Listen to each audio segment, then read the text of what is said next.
Bueno, quiero agradecer a los ponentes la excelente exposición y el doctor Miró y yo mismo nos hemos permitido una licencia poco ortodoxa habitualmente cuando acaba una mesa de debate. Queremos saber vuestra opinión. Tras haber oído a ambos ponentes, nos gustaría saber quiénes estáis a favor de uno o de otro. Por lo tanto, haciendo honor a nuestro visitante, personas que piensen que las guías deben de ser amplias. Que levante la mano. Pues poneros en la cola de los micrófonos para preguntar a Fede. Vale, y personas que piensan que las guías deben ser restrictivas o selectivas. Pues tampoco hay muchos más, debe haber una gran... Pues también lo mismo, detrás de José María Llibre, que es el que va a hacer la primera pregunta. Sé provocador, por favor, José María. Sí, felicitar a los dos ponentes por unas presentaciones muy brillantes los dos. Os quería hacer una pregunta. Cuando uno lee una guía de tratamiento en medicina, espera que sea un análisis fiel de la evidencia científica. Y todo el mundo está de acuerdo que el grado más elevado de evidencia científica son los ensayos clínicos randomizados.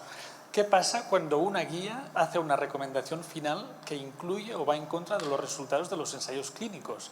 Como les está pasando actualmente en las guías norteamericanas del DHHS o a las europeas o a las británicas, en que recomiendan con el mismo nivel opciones que han sido comparadas en ensayos clínicos y uno es superior a otro. ¿Hay que confiar que el experto tiene suficiente criterio por encima del ensayo o cómo se interpreta esto cuando la recomendación final incluye cosas que efectivamente se han comparado y uno es superior a otro?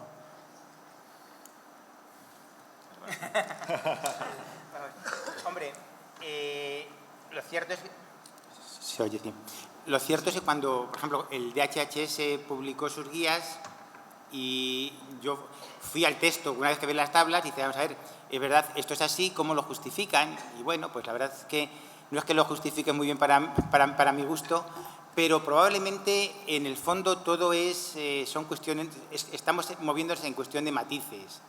Es verdad que hay tratamientos que son peores en esa comparación directa del ensayo clínico, y es verdad que tienes que saberlo, pero que en determinadas situaciones o determinados pacientes pueden no ser peores o que los problemas que producen pues, pueden ser menos aplicables a tu población concreta de pacientes.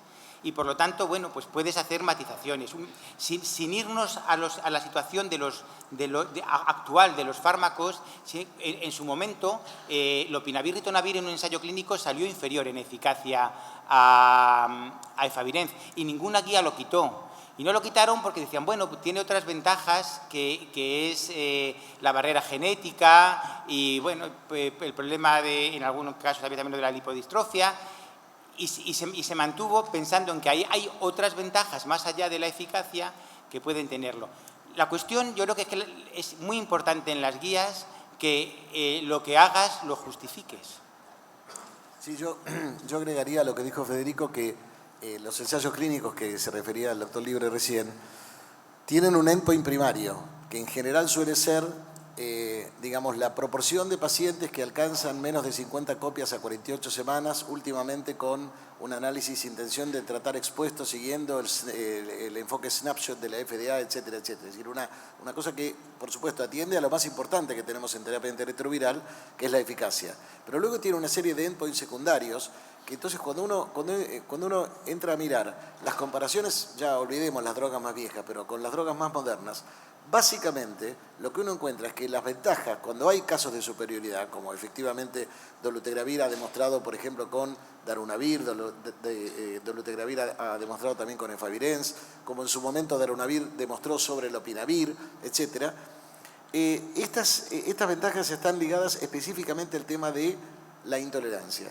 Y la verdad, supongo que Federico coincidirá conmigo, es que la gran mayoría de nuestros pacientes tienen una amplia resiliencia para soportar estos tratamientos. Si no, uno no se explicaría cómo la gente se ha tomado lopinavir y ritonavir durante tantos años, y uno le pregunta y dice, sí, bueno, sí, es que tengo alguna diarrea y algún malestar, pero es que el diagnóstico de HIV en el momento que lo reciben los pacientes tiene un impacto tan fuerte que es como que consideran que es el precio que tienen que pagar de alguna manera. Yo no digo que esto esté bien, pero digo que explica por qué en la práctica clínica tantos pacientes siguen tomando medicamentos que ni siquiera son los que hoy uno recomendaría en primera línea. El mejor ejemplo pasa con Efavirenz.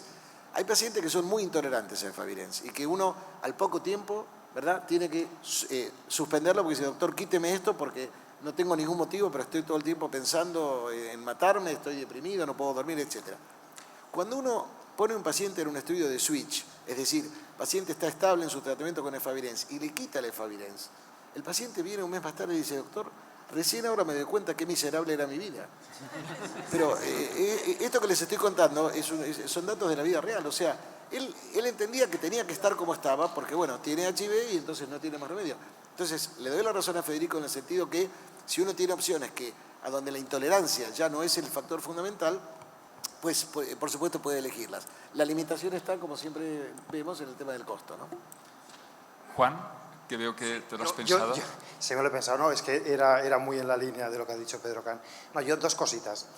La primera es, hombre, yo estoy totalmente de acuerdo con Josep María Llibra, pero claro, estamos utilizando una patología y midiendo una variable de desenlace, pues que no es que sea excesivamente dura. O sea, aquí no estamos hablando en oncología la proporción de pacientes que a los 5 años están sin recidiva de un tumor, o no estamos hablando de reinfartos o de muertes, estamos hablando de otra cosa. Eso punto. Y luego, por ejemplo, FEDE. ¿Qué valor? Hay estudios, por ejemplo, 52-57, donde se comparan varias pautas y hay diferentes maneras de mirarlo. Porque hay una manera de mirarlo y es que si tú miras por dónde uno empieza y dónde está uno al cabo de cierto tiempo, por dónde empieces es igual. ¿No? Un intention to treat puro. Sí, vamos a ver. ¿Comentarios? Sí. Los ensayos clínicos, antes lo ha dicho José María Llibra, son la mejor fuente de evidencia, pero no necesariamente por ser ensayos clínicos son evidencia perfecta, hay que valorarlos. La verdad es que tenemos la suerte en VIH que solemos tener muy buenos ensayos, que en otras áreas de la medicina las cosas en general se hacen relativamente bien. Y luego hay que ver, cuando se hablaba de la diferencia fundamental de ese endpoint primario, sea el que sea, también hay que recordar que los ensayos clínicos se diseñan para responder a una pregunta primaria que es esa. Cuando el ensayo clínico al final acaba respondiendo a otras preguntas secundarias, es posible que el diseño no sea el adecuado o no tenga potencia suficiente para responder a esas otras preguntas secundarias. No se potencia el estudio para responderlas. Con lo cual, ojo, porque siempre son de un nivel de calidad y de evidencia menor. Eso no solamente pasa en el VIH. José Ramón y yo alguna vez presentamos en alguno de los cursos que damos de metodología unas serie de cartas que salían a las guías internacionales de hipertensión justamente porque habían hecho recomendaciones basadas en endpoints secundarios de algunos ensayos clínicos importantes. Y bueno, les llovieron puñales y tortas por todos los lados. Es decir, hay que ser cuidadoso también con eso. Es decir, a veces es mejor decir no lo sé que decir que tienes la respuesta por datos que no son de una evidencia adecuada. Y luego las cosas hay que mirarlas de distinta manera. O sea, de verdad que los ensayos clínicos, si tú miras eso que dices, la intención de tratar pura y las cosas son diferentes, eso te obliga a pensar qué es lo que está pasando y saber si tiene más importancia una cosa u otra.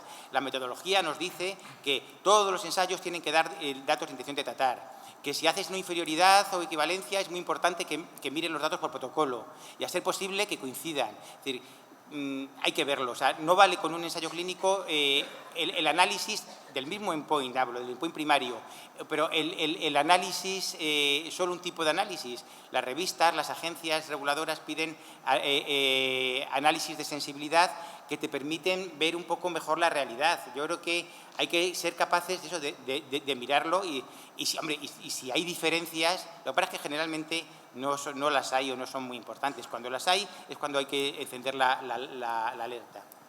¿Más preguntas? Yo quería volver al tema de esta ponencia, que es si las guías deben ser amplias o selectivas, ¿de acuerdo? Y mi pregunta es a los dos, ¿no es un tema finalmente de egos de nosotros, que todos queremos tener nuestras guías? Es decir, si Para Fede, ¿las guías de la IACS siguieran la metodología GESIDA? ¿Haría falta continuar haciendo cada año las guías de GESIDA? Para ti, Pedro, ¿las guías de la OMS pueden sustituir a las guías argentinas? Además, en estas guías, tanto en la OMS como muchos panelistas de tu país y de España ya están participando en ellas. Entonces, el que haya un exceso número de guías también puede desorientar, puede haber indicaciones contradictorias que se digan en un lado, no se digan en otro. Entonces, la pregunta es de egos. ¿Qué me quieres decir? Más allá de que todo el mundo quiera tener, yo opino y mi opinión debe ser esta, lo cierto es que hay diferencias. Es muy difícil hacer unas guías europeas con tanta diferencia. Si hubiera un espacio de salud más homogéneo, pero los sistemas de salud son muy diferentes, los costes son diferentes, la forma de manejar y la accesibilidad sanitaria en general es distinta. Entonces es muy difícil hacer unas guías que sean válidas y reales para todo el mundo. Yo creo que deberíamos hacer las mínimas guías posibles dentro de que tengamos espacios de gestión de salud lo más homogéneos posibles. Sí, básicamente coincido con Fede. Yo voy a tomar como ejemplo las guías de la Organización Mundial de la Salud. Las guías de la Organización Mundial de la Salud no nos dicen lo máximo que debemos hacer, sino lo mínimo que no podemos dejar de hacer. Por eso es tan importante que haya adoptado el test and treat, es decir, el testear y tratar. A partir de ahora, todos los países del mundo tienen como guía de la OMS que se debe ofrecer tratamiento a todo el mundo. Y el estándar de cuidado no puede ser inferior a tenofovir, FTC, Favirenz o los países que puedan dolutegravir. Y ahí va el punto que señalaba Federico. Ustedes tienen que saber que hay países, inclusive países muy ricos, como Singapur, a donde la gente paga su tratamiento. La gente tiene un seguro de salud al mejor estilo norteamericano y va consumiendo, tiene una cantidad X de dólares o lo que sea, que bien se los puede haber consumido con una cirugía, se los puede haber consumido con un trasplante o lo que sea, y lo que le va quedando lo va gastando. En un tratamiento crónico tiene una pequeña parte que aporta el Estado, pero la mayor parte sale de su bolsillo. Allí el costo pasa a ser un tema de drama casi individual para el individuo que no tiene buenos ingresos. Luego tenemos países como España o como Argentina donde hay un sistema que es inclusivo y que ofrece tratamiento a todo el mundo. Ahora bien, José María me comentaba por lo bajo que aquí los inhibidores, o lo dijo Fede también en su slide, que los inhibidores de la integrasa son más baratos que los IP. Eso no pasa en mi país. La medicación más cara son los inhibidores de la integrasa y de hecho raltegravir, que salió hace más tiempo y es 2 veces por día, es más caro que dolutegravir, por estas cuestiones de mercado. Entonces, como no tenemos un mundo unificado en términos de acceso a los sistemas de salud, eso explica la diversidad de las guías. En un mundo ideal todos deberíamos tratar de la misma manera. Yo en realidad, si ustedes percibieron el subtexto de mi presentación, yo estoy a favor no de las guías amplias, estoy a favor de las guías simplificadas, pero la única manera de simplificarlos es precisamente generando mecanismos de mercado, mecanismos de compra por parte de organizaciones que trascienden a los países. Ya lo que contaban de que en un hospital es distinto el costo que en otro es una cosa que no resiste el menor análisis. Pero bueno, cuanto más amplio sea el mecanismo de compra, cuanto más mayorista, como solemos decir nosotros, sea el mecanismo de compra, más fácil será poder obtener precios que hagan que las guías sean más homogéneas, ¿no? Hay 2 preguntas más, José Ramón, y luego sí. Creo que es Fernando. No sé. Rafa. Pedro, yo quería que comentaras un poco más qué ha movido la Organización Mundial de la Salud, que a mí me ha parecido muy interesante, que aparezca dolutegravir en las guías, cuando son unas guías, como tú has dicho, focalizadas en salud pública, es una aproximación poblacional mucho más que individual, y me ha parecido muy, muy relevante que a la vez que las guías de países desarrollados están convergiendo sobre inhibidores de la integrasa, que la OMS ponga dolutegravir también, yo creo que es una noticia muy llamativa. Sí, básicamente el mecanismo por el cual se ponen las recomendaciones en la Organización Mundial de la Salud sigue un proceso que, si ustedes tienen algún enemigo, se los recomiendo para que lo inviten a formar parte de estos grupos, que es el sistema GREAT. El sistema GREAT es un sistema que está montado por, ¿cómo se llaman?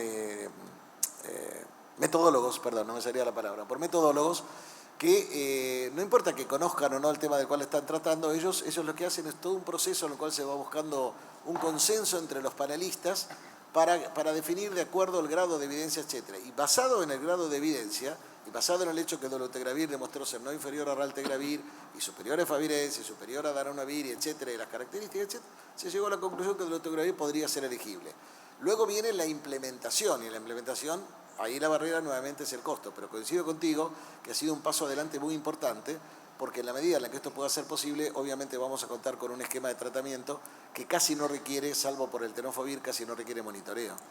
Monitoreo me refiero de toxicidad, ¿no? Rafa. Bueno, quería felicitaros a los dos porque lo habéis hecho francamente bien y yo creo que los dos tenéis razón, tenéis mucha razón. Yo creo que Pedro Kahn pues ha expuesto que las guías, por ejemplo, como lo de la OMS, tiene que tener una visión general, están dirigidas a todo el mundo, sobre todo pues, a países con pobres recursos y, por lo tanto, hay que hacerlas también en ese sentido, basadas en la evidencia, pero también en una evidencia pues, que pueda ser asequible las pautas de tratamiento a los países en vía de desarrollo.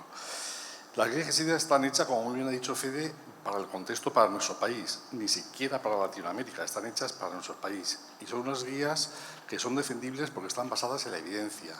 Y entonces se definen como pautas preferentes aquellas pautas que son superior a otras, en base a que tienen menos fracasos biológicos y o tienen menos discontinuaciones por efectos adversos.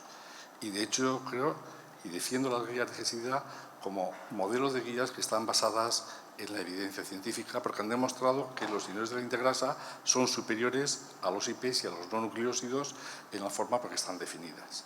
Y por último, yo pienso pues, que sería un empate, pero en la prórroga yo creo que Fede ha ganado porque Cristiano Ronaldo es mucho mejor que Leo Messi.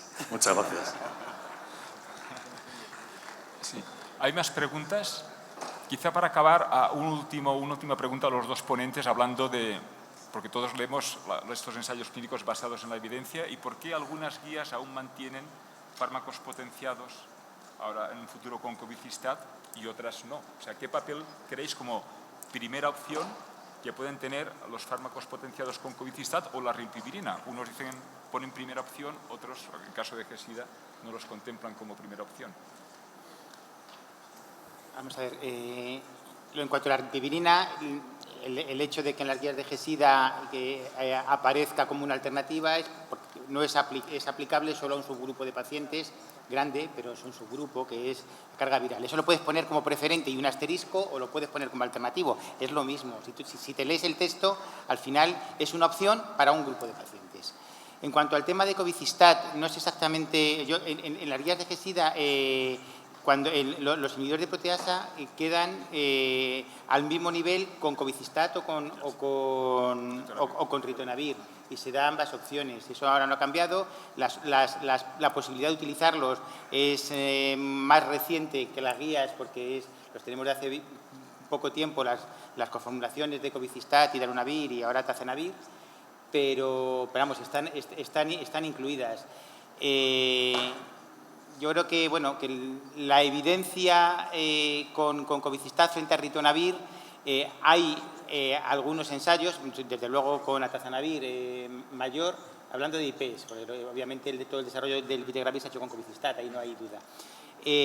Pero hay quizás más datos con atazanavir, pero bueno, hay datos también y que, bueno, pues también hay a veces que hay que asumir que no esperas, no hay una plausibilidad biológica para encontrar diferencias cuando usas una cosa u otra y puede tener ventajas, pero vamos, está ahí en el límite. Sí, yo creo que yo escuchaba atentamente a la doctora epidemióloga, perdón, no recuerdo el nombre, que presentó los datos muy interesantes, la doctora Díaz, que presentó muy interesantes los datos de la epidemia en España. Y mi pregunta es, un joven, digamos, HSH que tiene 20 años y que inicia tratamiento con José María, es igual que un señor de 60 que tiene hipertensión arterial, diabetes, hiperuricemia, hipercolesterolemia, etcétera, requiere un montón de medicamentos. Tal vez para el primero, el utilizar una medicación que contenga ritonavir o cobicistat no sea un mayor problema. En cambio, Pero Pedro, igual utilizará drogas. ¿Cómo? Bueno, no, está bien. Digo, por supuesto que, a ver, estamos hablando de un paciente por ahí que no existe químicamente puro. Pero digo, digamos, no todos los HSH usan necesariamente drogas o no todos los jóvenes heterosexuales que contraen la infección. Pero es evidente que nuestros pacientes tienen varios problemas. Uno de los problemas es el consumo de drogas ilícitas, entre comillas. Otro problema son las medicaciones que otros médicos les dan. Y ahí se abren dos situaciones. Una situación es el médico que ignora que el paciente tiene HIV porque el paciente no se lo cuenta, por las razones de estigma y discriminación que conocemos. O bien ignora que hay un problema de interacciones y aunque sabe que el paciente tiene HIV, lo medica y no le pregunta, y si no le hemos avisado a nuestro paciente, tendremos problemas. Y no sé cómo sucederá aquí en España, pero en Argentina es terrible el problema de la automedicación, a donde quien más prescribe es la tía más que el médico. Tienes un resfriado, tómate la amoxicilina, y bueno, esas cosas ocurren. De modo que evidentemente me parece que hay un recortado grupo de pacientes en los cuales definitivamente es una mala idea el uso de los inhibidores de la proteasa. Habiendo dicho eso, creo que todos estaremos de acuerdo que no hay tratamiento de rescate, o por lo menos no hay evidencia suficiente para armar un tratamiento de rescate que no tenga inhibidores de la proteasa, particularmente de Darunavir, de modo que estamos limitados a los pacientes naïf. Una última pregunta, Antonio, antes de cerrar esta mesa redonda. Sí, más que una pregunta es un comentario. Yo quisiera destacar que las guías de GESIDA no son solo los fármacos a utilizar en el inicio de tratamiento, porque parece que nos centramos únicamente en este aspecto, ¿no? Recordar que se discuten cambios de tratamiento por simplificación, por intolerancia, por toxicidad, cuestiones relativas a adherencia, resistencias, a situaciones especiales, comorbilidades, incluso coste-efectividad. Y en ese sentido, las guías de GESIDA son algo distintas a otras porque recorren todo lo que es el manejo del paciente con infección por VIH, ¿no? Y que me gustaría que se destacasen también esos aspectos y no exclusivamente, quizás por la presión de la industria farmacéutica, con qué fármacos voy a empezar. Muchas gracias por tu comentario. Tenemos que salir todos aquí eufóricos después de esta última participación. Antes de cerrar la sesión, solamente un pequeño mensaje. Mañana, por la mañana, en la sesión de PrEP habrá una encuesta. Por tanto, la pregunta es, ¿quién no tiene un smartphone aquí en la sala? Que levante la mano. O sea, todo el mundo tiene un smartphone.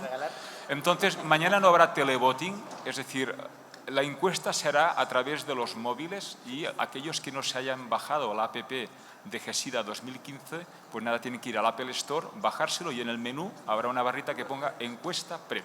Por tanto, por favor, venir preparados, porque si no, no tendremos tiempo de desarrollar una mesa, un simposio muy activo en solo una hora. Y ahora solamente Pepe y yo queremos dar las gracias tanto a Fede como a Pedro y a todos vosotros por vuestra activa participación y nada, a comer a gusto y dentro de 1 hora y cuarto continuamos.